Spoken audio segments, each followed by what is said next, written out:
Hola amigos, hoy vamos a hacer un análisis del capítulo número 21 del libro Lo que Varguitas no dijo de Julia Urquidi Llanes.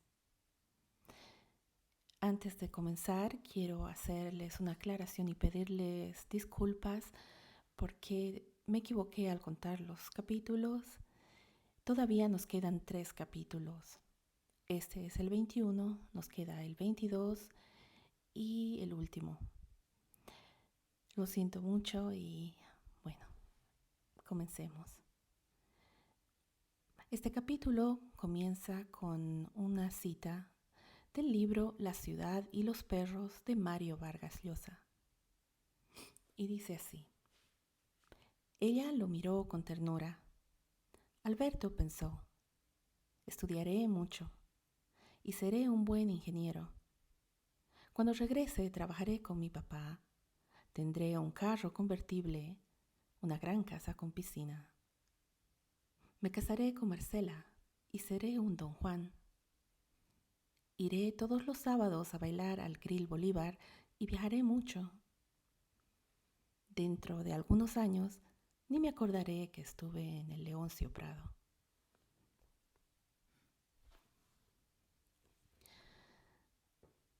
El capítulo nos habla, en este capítulo, la señora Julia Urquidi comienza contándonos que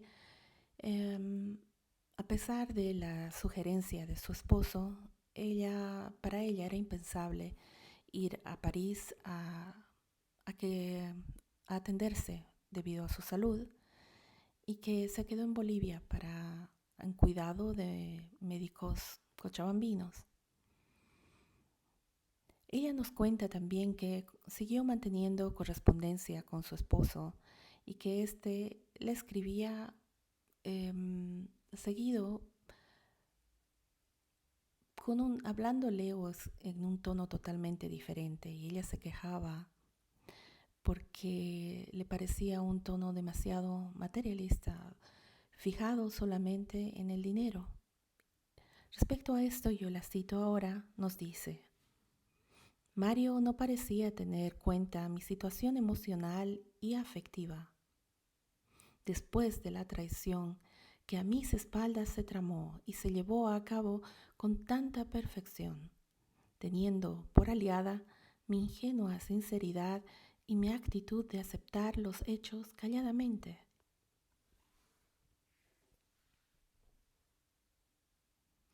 Solo se inquietaba por los aspectos económicos de nuestra separación, aspectos que sin embargo a mí apenas me interesaban.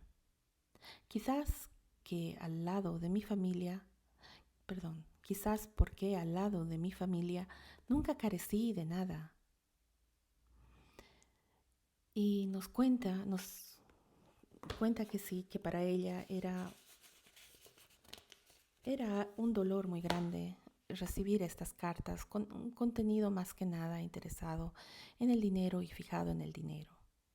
En otros capítulos nos había aclarado que la situación de su salud en Cochabamba la solucionó mediante su jefe en la ORTF, quien muy amablemente la ayudó para que su seguro médico en Francia también lo pudiera utilizar en Bolivia. ¿Mm? Mm, Para esto fue intermediario también su esposo, ¿no? Para realizar los giros y las comunicaciones. Ella, pero de él no esperaba dinero, ¿no? A pesar de que su esposo como ella dice, le obligó a aceptar la, los, el dinero correspondiente a los derechos de la ciudad y los perros, de su libro La ciudad y los perros, ¿no? Pero sin embargo acá nos aclara en este capítulo que tardó de hacerse efectivo, y más adelante también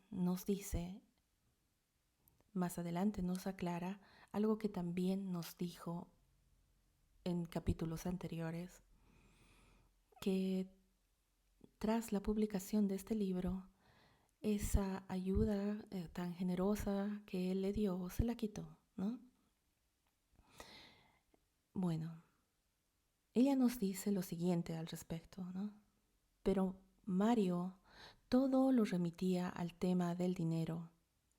Creía que con el que me mandaba a través de Barral, no enviado por él, $100, $200, $600, podría tranquilizar su conciencia por todo lo que yo estaba pasando. No supe hasta entonces la influencia que ejercía en él el poder del dinero. No era así cuando vivía conmigo, a pesar de haber pasado tan poco tiempo. Tal vez ya lo era, pero yo no me daba cuenta por estar más preocupada en conservarlo que en observarlo o esquilmarlo. En todas sus cartas el dinero era su tema favorito. En ninguna me preguntaba cómo me sentía yo, si estaba saliendo del mal trance, si estaba tranquila. Eso no le interesaba. Solamente se preocupaba de la parte económica. Acerca de esto, quisiera un poco hablar sobre esto, ¿no? He escuchado a un periodista hacer un comentario sobre este libro. Aparentemente el periodista leyó el libro y tiene una opinión muy, muy elevada del escritor Mario Vargas Llosa. Y sobre este libro, esta parte particularmente dice, bueno, pero por lo menos le mandaba dinero, ¿no? Con eso podía estar contenta. Por lo menos si tenía algo en la conciencia, quiere decir que tenía conciencia y que tendría que reconocerle eso y tendría que no quejarse. El punto de vista de este periodista me parece increíblemente materialista y superficial. Lo tengo que decir. El dinero no compra los sentimientos. Y si hablamos de la señora Julia Orchidi, que de la época cuando vivió y de la forma que ella era como ser humano, pues y de lo que hemos aprendido de ella en este libro y en lo poco que sabemos de ella fuera de este libro, era una persona increíblemente desprendida, era una persona no fijada en el dinero. Si nos acordamos, los años más ajustados económicamente los pasó junto al escritor, porque era una época donde él empezaba y ella lo animaba y con gusto estaba a su lado, aunque pasara necesidades. Ella nunca pasó esas necesidades en su país. Ella nunca pasó esas necesidades con su familia. Ella pasó tales necesidades junto con el escritor también, por supuesto, de inclusive no podían comer, hubo tiempos en los que ellos, ambos, no podían comer más que una buena comida al día. Y muchas, muchas estrecheces en Europa. Y también en Perú, al inicio. Pero nos acordamos de que esa época, como ella escribe y nos cuenta sobre esa época, nos dice claramente que era la época más feliz de su vida. Una época donde ella disfrutaba las pequeñas cosas, las cosas más sencillas y simples, porque estaba al lado de la persona que amaba. Y no era el dinero lo que estaba fijado en su mente, sino el amor. Era una persona con sentimientos muy profundos y muy grandes que no mezclaba con el dinero. Y era una persona, aparte de eso, que nunca le faltó trabajo. Era una persona tan dinámica, tan trabajadora, tan inteligente y tan cultivada y preparada además, que en Bolivia era cotizadísima para trabajar en instituciones internacionales como secretaria, pues era una de las mejores, ¿no? Y tenía una gran escuela, pues había trabajado en Francia, en Austria, en las convenciones de escritores, famosos de escritores, in- en convenciones internacionales, y tenía un dominio del idioma francés. Así que no solamente eso, tenía una gran presencia, una gran seguridad en sí misma que la proyectaba. Y, esas cualidades en, en instituciones internacionales eh, como la Presidencia de la República, como la Cancillería o como instituciones diplomáticas o como la Junta de Cartagena, donde también trabajó, donde están involucrados tantos países diferentes y tanta gente de distintos lugares, que hay que tener una gran cultura, no solamente un gran profesionalismo, sino también una gran cultura, una gran preparación como secretaria para trabajar ahí. Ella lo hizo, ella trabajó en todo esto y nunca le faltó nada en Bolivia. Ella nos dice también que nunca le pidió nada a su esposo, que fue él el que insistió mucho para que acepte esto.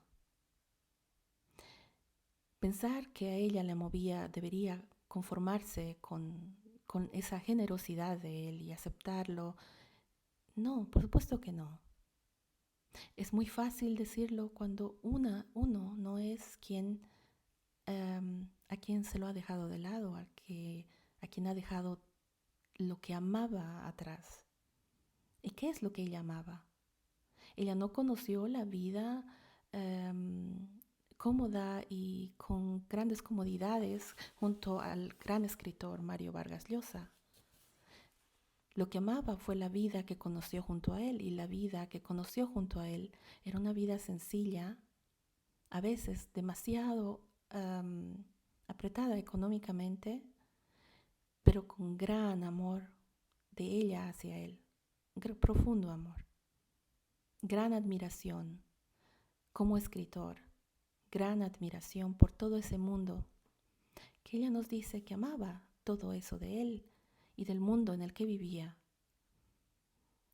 Así que creo que nunca se debería juzgar a una persona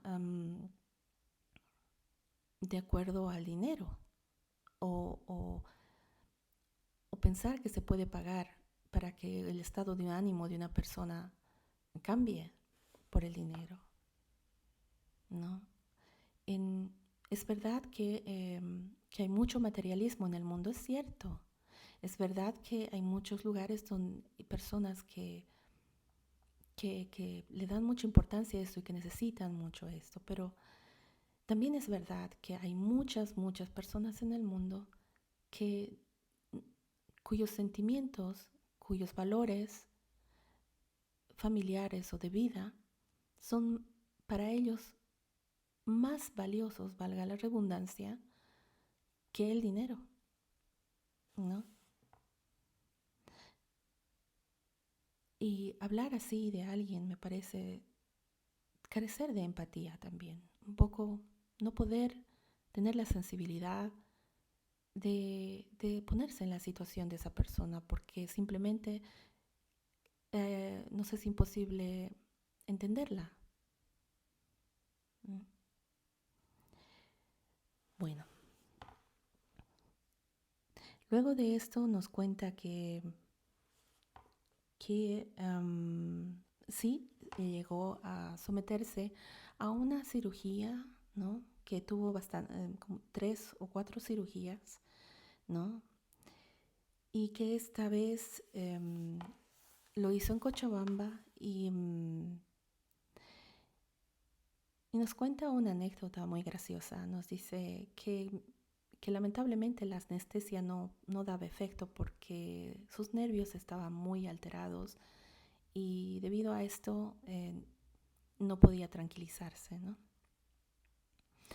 Y que el anestesista el- los anestesistas estaban preocupados y ella conocía aparentemente al doctor porque aquí le llama muy familiarmente y nos cuenta esto.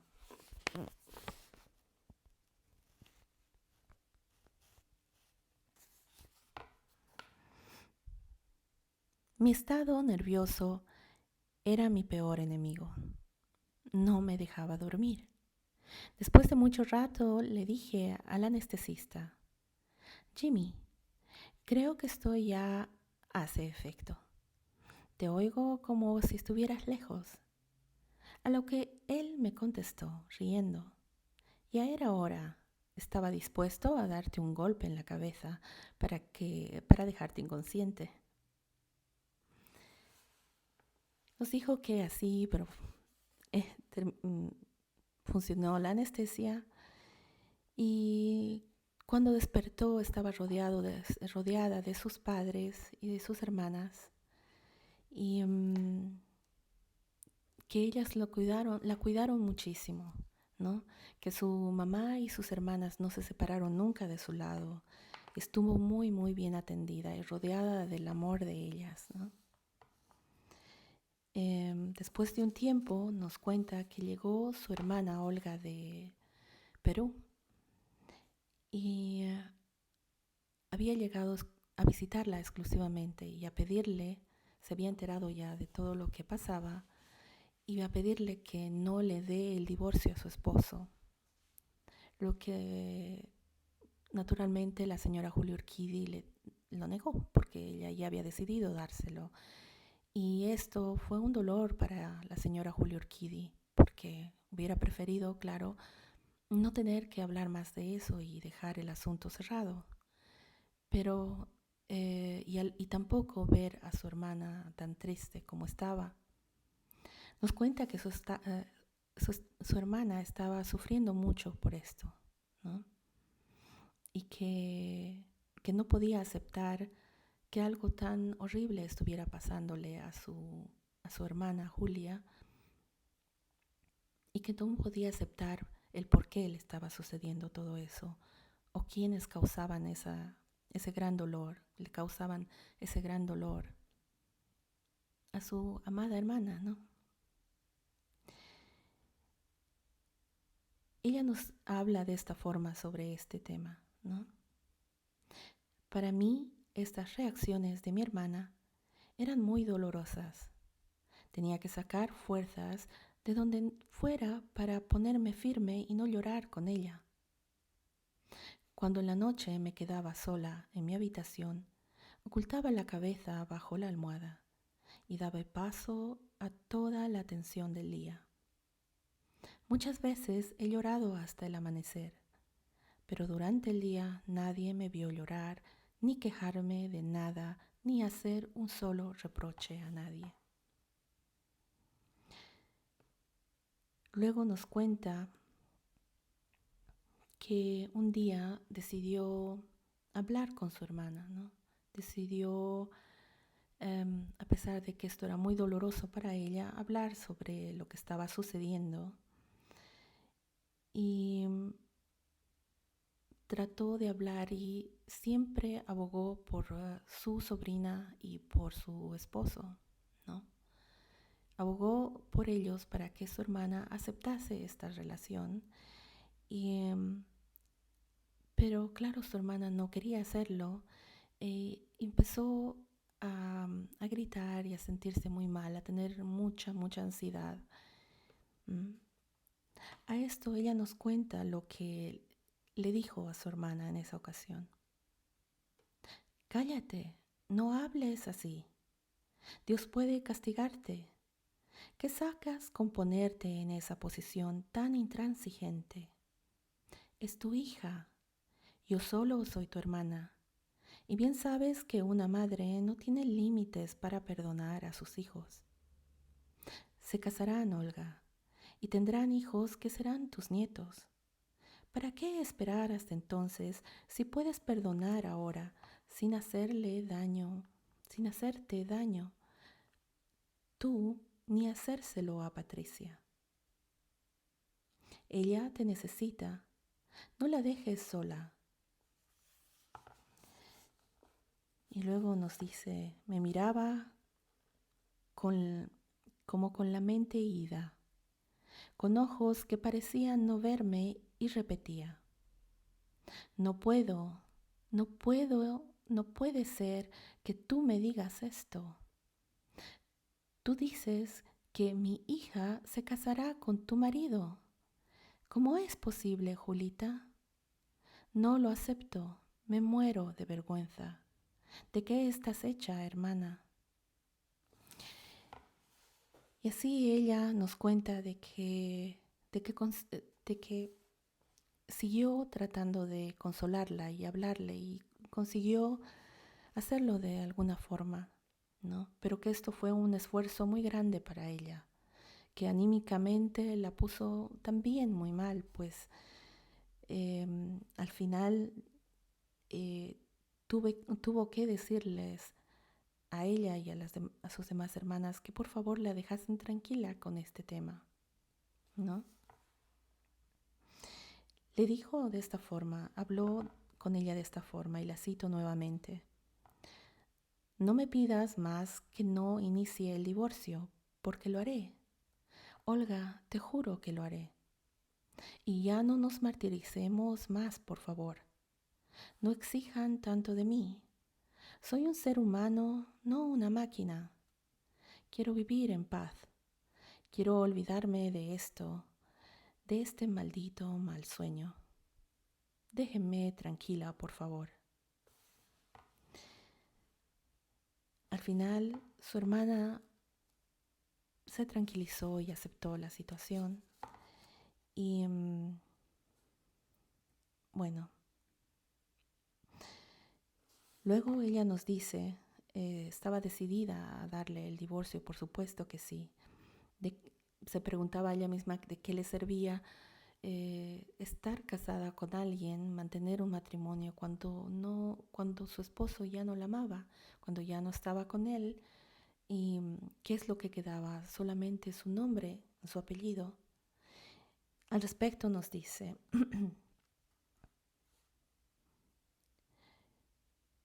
no tenía por qué ser yo quien defendiera el honor de la familia.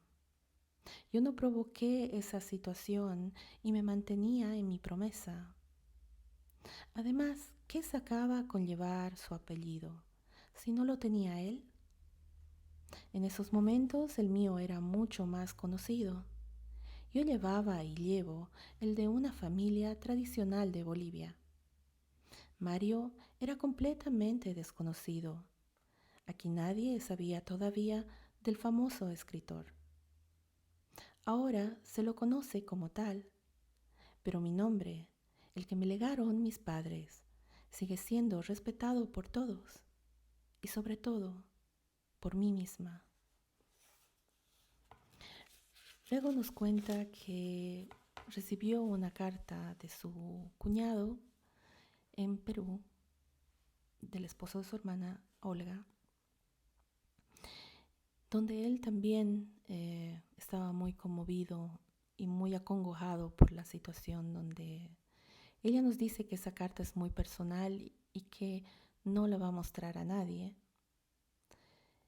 Y, pero nos dice que con el tiempo eh, le dolió también el cambio de espíritu que tuvo su cuñado, pues ella con sus palabras dice, ¿quién sabe si se acordará de aquella carta que me escribió en un momento tan singular? Ahora todos se sienten orgullosos de los triunfos y glorias de Mario. No se tiene así nomás un genio en la familia. Y ya ni recordarán quién fue la que lo puso en ese camino. Tampoco necesito que lo hagan. Los reconocimientos póstumos nunca han sido de mi agrado. Ella habla de esa forma y es bastante honesta, ¿no? Al decir cómo se sentía realmente, ¿no? No oculta esos sentimientos, ¿no? Podría hacerlo, podría decir, y yo acepté todo y dejé de pensar en eso e hice mi vida y concentrarse en decir las cosas buenas que hizo y no en estos pensamientos que ella tenía, esta manera de pensar, de ver o de sentir, ¿no? Luego que nos contó que su hermana regresó a su país, a Perú, más tranquila, ¿no? Después de este episodio, cambia de tema en el capítulo, pues nos cuenta de los sucesos que dieron lugar después, cuando el libro La ciudad y los perros se publicó en Sudamérica. En Perú hubo muchos problemas, muchas divisiones y mucha gente había quemado los libros públicamente del autor Vargas Llosa. Y ella había recortado todas las noticias sobre este tema y se las había enviado los recortes a su esposo en París. Él le respondió con una carta que está acá y está fechada el 11 de octubre de 1964. En esta carta también él tiene una opinión al respecto y le dice: querida Julia, esta mañana recibí tu carta del día 7 con el recorte del periódico. Mil gracias. En realidad el lío ha sido mucho más serio. Me han abierto un juicio por comunista morboso. 2 generales me declararon traidor a la patria y en el Leoncio Prado quemaron 1000 ejemplares de la novela. Esperaba para contestar tu anterior, etcétera, ¿no? Y el resto de la carta es siempre hablando de dinero, ¿no? Y más adelante ella dice, no, él le dice, espero que me manden el cheque, te despacharé eso con los $200 que te iba a mandar. Si necesitas más plata con mucha urgencia, avísame. Y ella, entre paréntesis, escribe, ¿más plata de él? Si nunca me dio la suya. Luego la carta la cierra de esta forma: sé que le escribiste a Olguita una carta muy linda, Julia. Quiero que sepas que esto me ha emocionado mucho. Es muy bello lo que tú haces. Mil recuerdos, Mario. Sí, bueno, al respecto de esta carta, ¿no?, de lo que pasó con su libro en Perú, es mm, naturalmente seguramente ha sido un shock para ella también, pues su admiración hacia Mario Vargas Llosa como escritor era enorme, siempre lo fue, y ella siempre lo dijo. Y, y sabía lo, lo hermoso que era ese libro y el trabajo y empeño que en él puso su esposo y también ella, ¿no? Fuera de eso, lo más aberrante que puede pasar en una cultura es quemar los libros, ¿no? Y, lo que hizo, lo que a mí me sorprende es que el señor Mario Vargas Llosa, él pasó por eso, él pasó por una situación en la que utilizó una experiencia de vida y escribió sobre ella y en ese libro plasmó lo que sintió, lo que vivió y cómo pensaba, ¿no? Pero no respetaron eso, ¿no? No respetaron simplemente porque era contrario a lo que muchos pensaban y se tomaron la libertad de hacer algo tan terrible como quemar sus libros, ¿no? Ahora bien, la señora Julia Urquidi tuvo también una experiencia de vida, algo que para ella fue muy terrible y que tenía todo el derecho de escribir un libro sobre ello y decir su historia, ¿no? Contar su historia, lo que ella vivió, no la historia de otra persona, sino la de ella. Pero eh, le hicieron muchísimos problemas para sacar este libro, y ella nos lo dice en el prólogo de este libro. Yo voy a leer una parte de este, lo voy a citar, y dice así: no han sido pocas las dificultades que he tenido para vencer, para sacar este libro a la luz. Desde la amenaza velada a través de terceras personas, hasta el querer silenciarme con malas artes, con la compra de originales por una suma que no era de dejar pasar. Hay algo que olvidaron quienes trataron de hacerlo, además de bloquearme varias editoriales. Mi conciencia, mi honestidad, reivindicación e integridad de mujer no están a la venta. ¿No? Bueno, es lo que nos dice en este libro, ¿no? Perdón, lo que nos cuenta.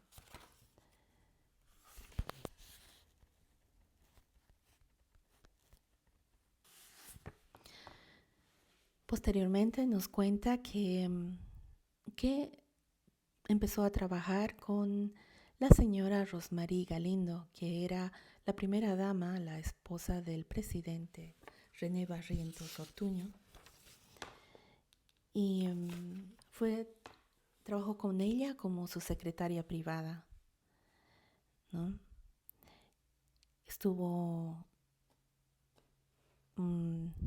Trabajó bastante con ella. Luego, después del golpe de Estado, ¿no?, que hubo, donde asumió la presidencia el general Barrientos.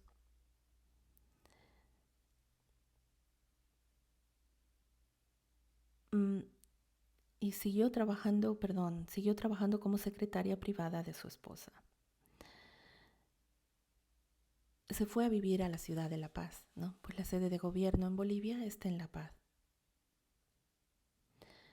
Nos cuenta que una vez estando allí, un día recibió una llamada telefónica y era su esposo, Mario Vargas Llosa, y que esta llamada la puso muy nerviosa,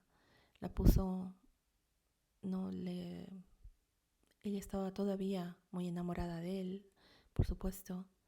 Entonces, y atendió al teléfono, nos cuenta un poco temblorosa, ¿no? Nos dice que él le había llamado porque, ya que su sobrina había nacido en Cochabamba, necesitaban su certificado de nacimiento para que pudiesen casarse. Y le pedían a ella que haga ese trámite y que se los enviara. Al respecto nos dice, ¿no? Esta falta de tacto, abuso de confianza y hasta cinismo me indignaron. Le contesté en forma cortante que vería la manera de hacerlo. Bien podrían haber pedido el certificado al cónsul del Perú, pero no a mí. Mi papá era una sola furia. Al día siguiente me puse en contacto con familiares en Cochabamba y pedí el documento que necesitaban. Y en 3 días se los envié con mis mejores deseos de felicidad.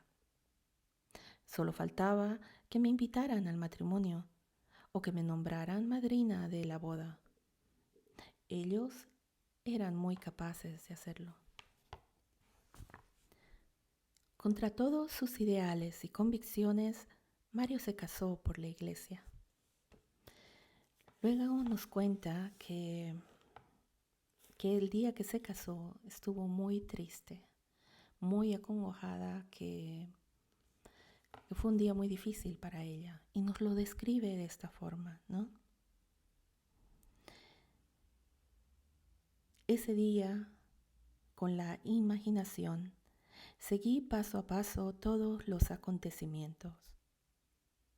Me encerré en mi habitación y pensé en todo lo que estaría pasando en Lima. Sabía que ese mismo día se irían a París, a vivir en la Rue de Tournon. Qué horrible es saber que la persona que se ama, el hombre que sigue siendo tu vida misma, se esté uniendo a otra mujer. Es como una agonía lenta y abrumadora que no se acaba nunca. Se vive y se muere una y otra vez. Pensaba en los felices que serían en ese momento. Qué equivocada estaba al creer que ya no tenía lágrimas. Qué fácil fue para ellos construir su felicidad a costa de la destrucción del otro, a costa de mi renunciamiento. Mario sabía que acepté todo únicamente por su felicidad. Mi amor era más fuerte que lo que podía haber sido mi egoísmo. Pienso que si ahora se presentara una situación parecida en su matrimonio, bueno, no pasaría lo mismo, ¿no? Ella nos dice que sí, que ella era muy segura de sí misma, ¿no? Sabía quién era, quiero decir.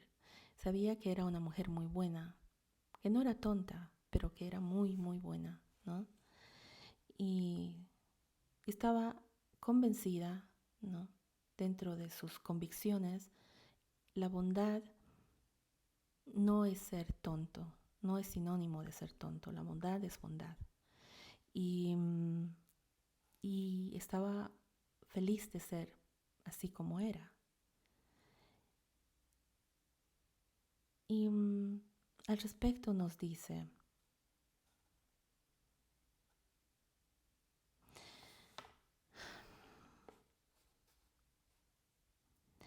pero no cambiaré, ya es tarde para ello. Siempre pensaré en los demás antes que en mí misma, aunque con ello salga de perdedora.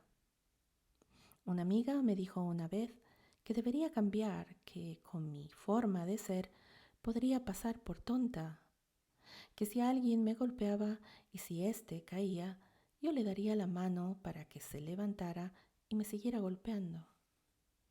Puede ser que tenga razón, no sé, pero así me siento contenta.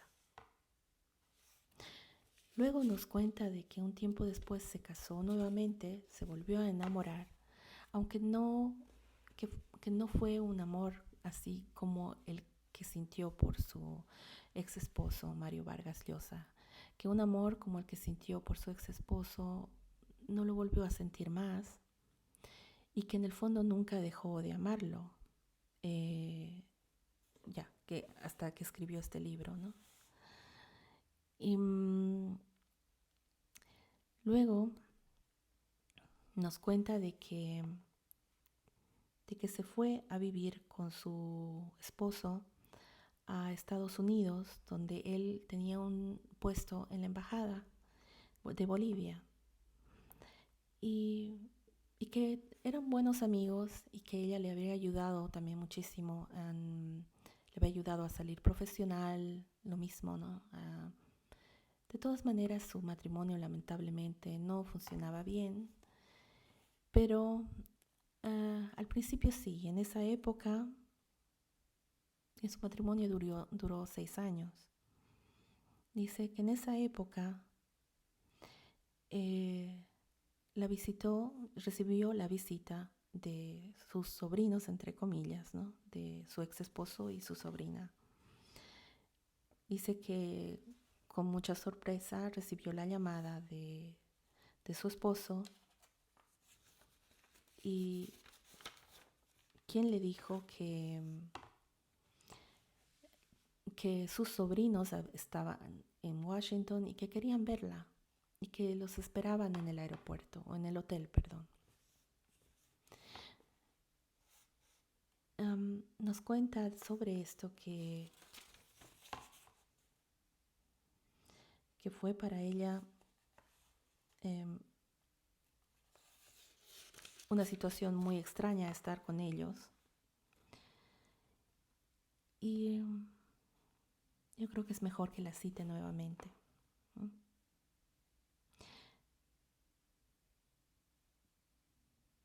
No los había vuelto a ver, a ella desde que salí del Perú para París y a Mario desde que salió de París al Perú.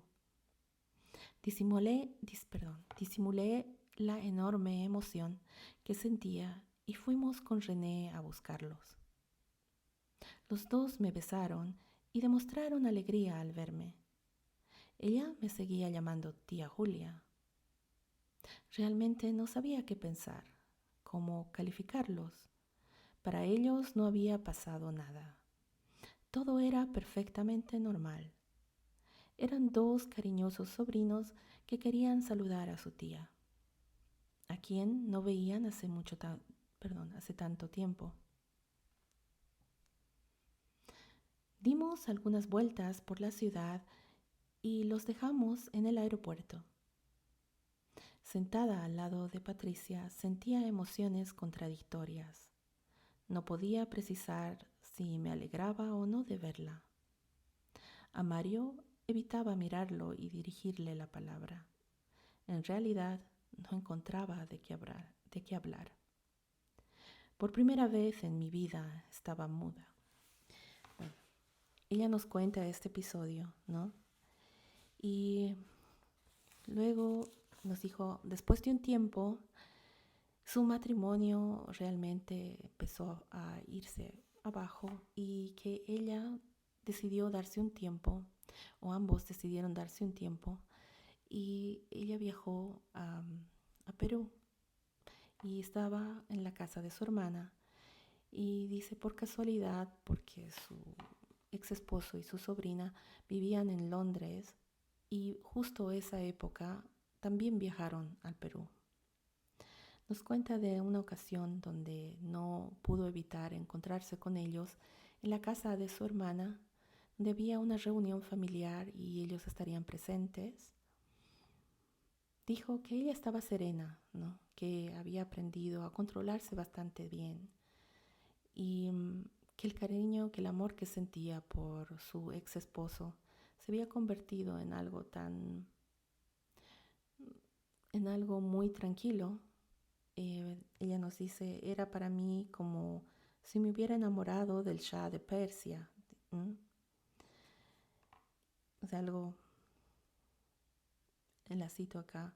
Seguía queriendo a Mario, pero era un cariño sereno, tranquilo, como una persona tan imposible, como si me hubiera enamorado del Shah de Persia. Bueno, de todas maneras, ella no quiso compartir mucho con ellos y se fue a la habitación de su hermana, usando como pretexto un programa en la televisión que ella quería ver. Nos cuenta de un momento en el que ella estaba simplemente allá sentada, dando la espalda a la puerta, cuando sintió unas manos en sus hombros. Y sobre eso nos dice de ese modo. Estaba completamente abstraída cuando sentí una mano en cada hombro. Me volví rápidamente. Era Mario. Me miró y me dijo, ¿cómo estás, negrita? ¿Cómo te está yendo? Hice un movimiento para retirar sus manos y le contesté, muy bien, gracias. Te ruego que salgas de aquí y déjame sola. Lo hizo en silencio. Sí, esto nos cuenta y cuando lo leí me gustó mucho. Porque claro, por supuesto que tenía que mantener su distancia. Qué horrible escuchar que le llamara así. No le llamaba así. No le decía, no le llamaba con este nombre cuando le hablaba de amor, cuando le decía cosas tan íntimas. Me parece increíble que le haya llamado igual, como si con tan falta de tino o de, yo no sé cómo calificarlo, ¿no? Pero me parece muy bien la reacción de ella, o sea, muy entendible también. Ella ante todo se respetaba a sí misma, ¿no? Ella sabía que no era nada de él y no iba a permitir ninguna situación eh, donde su dignidad nuevamente sea tirada al suelo, ¿no? Eso no se lo iba a permitir.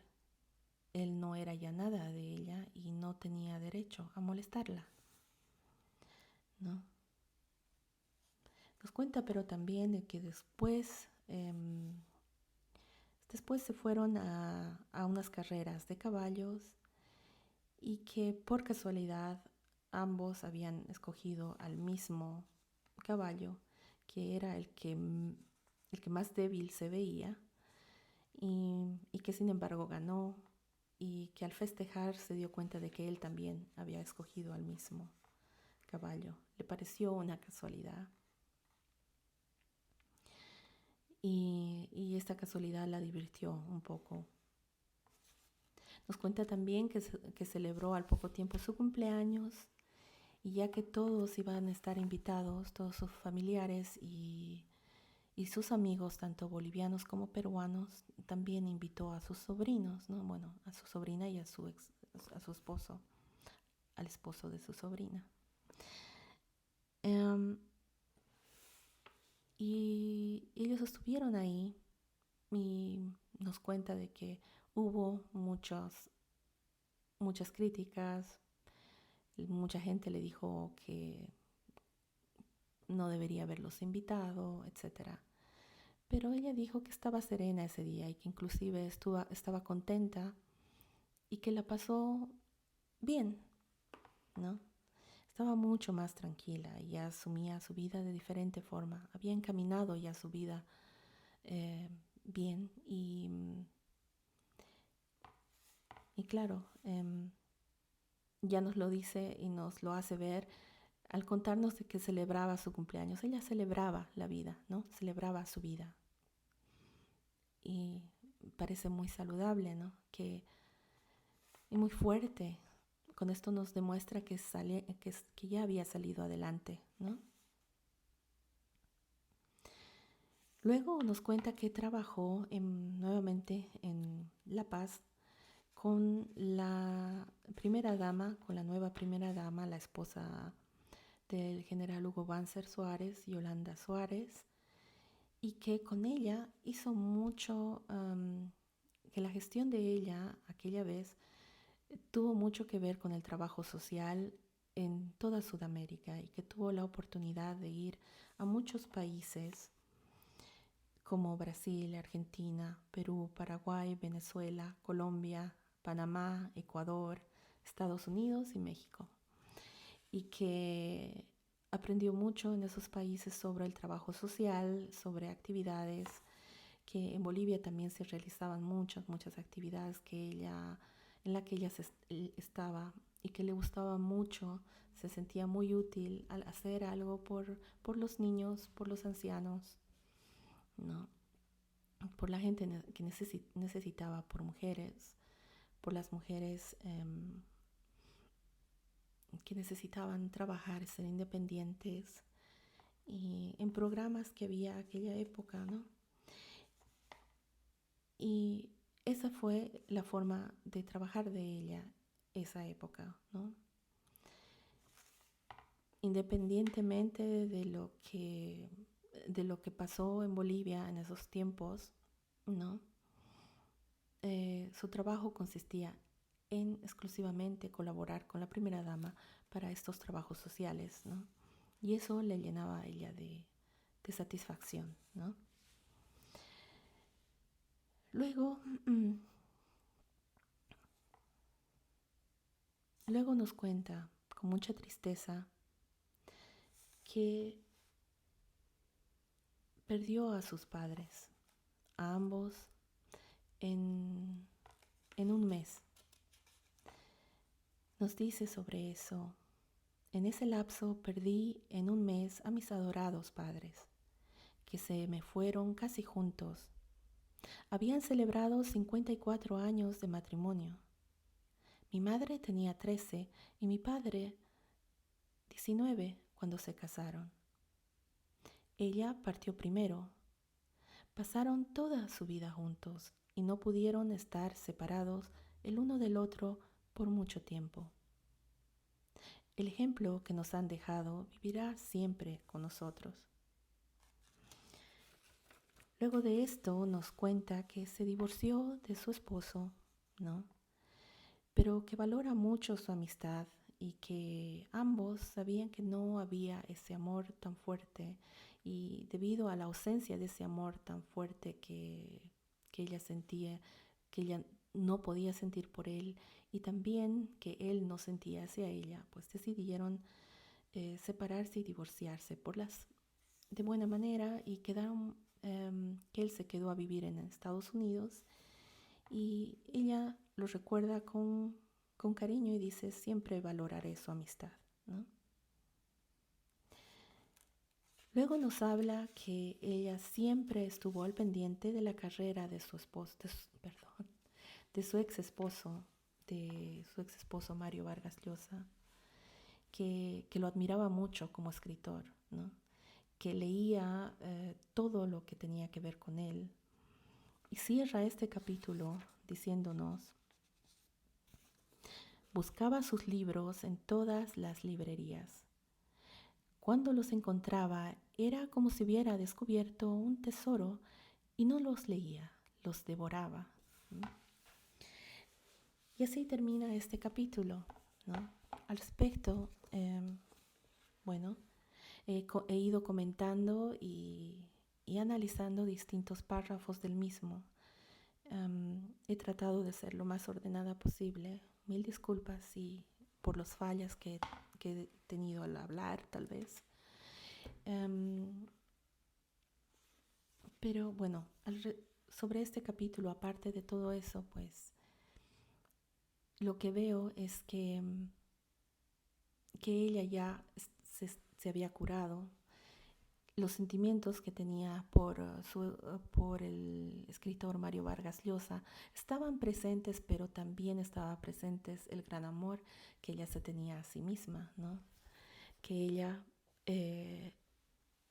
llegó a volver a sentir ese amor por la vida, tanto así que volvió a sentir una ilusión, a pesar de que con el tiempo se dio cuenta que no era... que no era ese amor profundo, sino que era algo pasajero. Pero de todas maneras, el hecho de que haya vivido nuevamente un enamoramiento, aunque no haya durado tanto, nos dice que también se puso después, que ella realmente salió adelante, ¿no? Que luchó siempre por, por alcanzar la felicidad en todos los aspectos, ¿no? En su trabajo, era una mujer muy trabajadora, que siempre eh, muy preparada, y que siempre quiso dar lo mejor de sí, ¿no? Tanto en el trabajo como en su vida, ¿no? No renunció más a la vida, nunca más. Nos habla en este libro, después de la separación de su esposo, en ningún momento nos habla más de, de no amar la vida, ¿no? Todo lo contrario, nos habla de ese instinto de sobrevivencia, y que ella tenía, no solamente eso, sino de las ganas de vivir que todavía tenía, ¿no? De ver cosas, de experimentar muchas cosas más en diferentes ámbitos, ¿no? Sí, y que quería darse una oportunidad, y se la dio, se volvió a dar una oportunidad en el amor. Y, y me parece increíble, me parece muy bonito leer eso, ¿no? Bueno, es por el momento lo que puedo decir sobre este capítulo. Lo demás ya lo he dicho. Ahora nos toca analizar los siguientes 2 capítulos que nos quedan, y en el siguiente audio voy a hacer, el que corresponde al capítulo 22, ¿no? El análisis que corresponde al capítulo 22. Muchas gracias por escuchar y hasta el próximo audio.